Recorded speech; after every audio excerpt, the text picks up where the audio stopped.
এই ছোট জায়গায় এত নিরাপত্তার নির্বাচন আপনারা বিএনপি গ্রহণ করতে পারছেন না, আপনারা জাতীয় নির্বাচন কিভাবে গ্রহণ করবেন? আপনারা এরকম একটা জাতীয় নির্বাচন এখন স্বপ্ন দেখা শুরু করেছেন, আমরা ক্ষমতায় চলে এসেছি, কে কোন মন্ত্রণালয় ভাগাভাগি করতে যাব। সম্প্রতি ডাকসু নির্বাচনটা আমরা দেখেছি, জাকসু নির্বাচনও দেখেছি, জাকসুর ফলাফল এখনো হাতে পাই নাই। কিন্তু দেখেন একটু বাস্তবতা চিন্তা করে, ডাকসু নির্বাচন একটা ছোট জায়গার মধ্যে হয়েছে, ৩০০টা আসন অথবা পিআর পদ্ধতিতে যেভাবেই আপনি নির্বাচন করেন সারা বাংলাদেশ জুড়ে করবেন, সেইখানে ঢাকা বিশ্ববিদ্যালয়ের মতো ৩০০ আসন কম্পেয়ার করলে অত্যন্ত ছোট একটা জায়গায় নির্বাচন হয়েছে, যেখানে ভোটার সংখ্যা ছিল ৪০,০০০, ভোট পড়েছে প্রায় ৩২,০০০। পুরা এলাকা সিসি ক্যামেরার আওতায় ছিল, সেখানে প্রশাসন ছিল, আর্মি ছিল, পুলিশ ছিল, শিক্ষকরা ছিল, ভোট গণনা লাইভ দেখানো হয়েছে এলইডি স্ক্রিনে। সেই নির্বাচনও মধ্যরাতে ছাত্রদলের ভিপি ক্যান্ডিডেট বয়কট করলেন।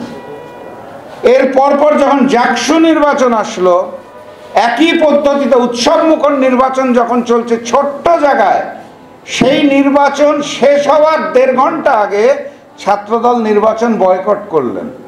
তো আপনারা ডাকসু এবং জাকসু অত্যন্ত ছোট জায়গায় এরকম নিরাপত্তা বলয়ের মধ্যে নির্বাচন যখন মধ্যরাতে বয়কট করেন, অথবা নির্বাচন চলাকালীন সময় নির্বাচন শেষ হওয়ার ১.৫ ঘন্টা আগে বয়কট করেন, তাহলে ৩০০ আসন সারা বাংলাদেশে এই প্রশাসনের আওতায় যে নির্বাচন হবে, আপনারা তো নির্বাচন শুরু হওয়ার ১ ঘন্টার মধ্যেই বয়কট করবেন, তাহলে এই নির্বাচনে অংশগ্রহণ করে লাভ কি?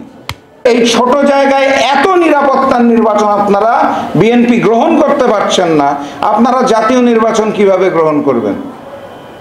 তার মানে আপনাদেরকে এখন এসে স্বীকার করতে হবে যে সংস্কারটা পরিপূর্ণভাবে হয় নাই জাতীয় নির্বাচন করার জন্য। আমরা সেই পুরানো বন্দোবস্তের মধ্যেই তাড়াহুড়া করে একটা নির্বাচন করে ক্ষমতা হস্তান্তরের পরিকল্পনা করছি। আমি বিভিন্ন ফোরামে ঘরের ভিতর আড্ডায় যেয়ে দেখছি ক্ষমতায় আসার পরে কে কোন মন্ত্রিত্ব নেবে সেই মন্ত্রণালয়ের ভাগাভাগির আড্ডাবাজি চলছে।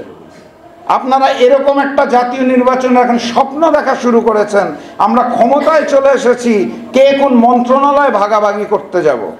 আমি তো আমার জায়গা থেকে এই প্রশাসনের আওতায় ফ্যাসিস্ট শেখ হাসিনার রেখে যাওয়া প্রশাসন দিয়ে যেই না জাতীয় নির্বাচনের মাধ্যমে আপনারা ক্ষমতায় আসার চেষ্টা করছেন, সেই জাতীয় নির্বাচন আমার খোলা চোখে দেখতে পাচ্ছি না।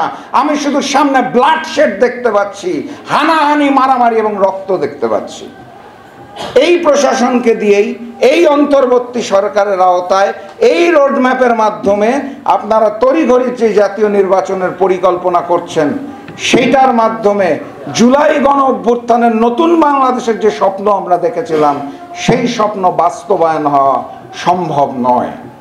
কিছুক্ষণ পূর্বে আমার প্রিয় ভাই হাসিন ভাই বলছিলেন ৩ দিন ধরে নির্বাচন, জাতীয় নির্বাচন করার কথা।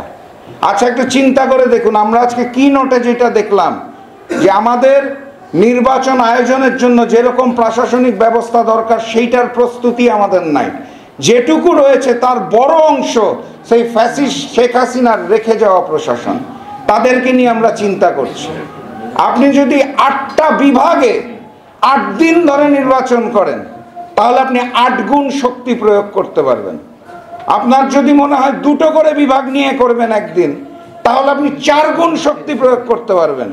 কিন্তু সেটা না করে ওই পুরানো বন্দোবস্ত একদিনের মধ্যেই জাতীয় নির্বাচন আয়োজনের পরিকল্পনা করছেন, তাড়াহুড়া করে নির্বাচনের পরিকল্পনা করছেন, ক্ষমতা হস্তান্তর করে পালিয়ে যেতে পারলে বাঁচি, এরকম একটা অবস্থা দেখা যাচ্ছে অন্তর্বর্তী সরকারের মধ্যে।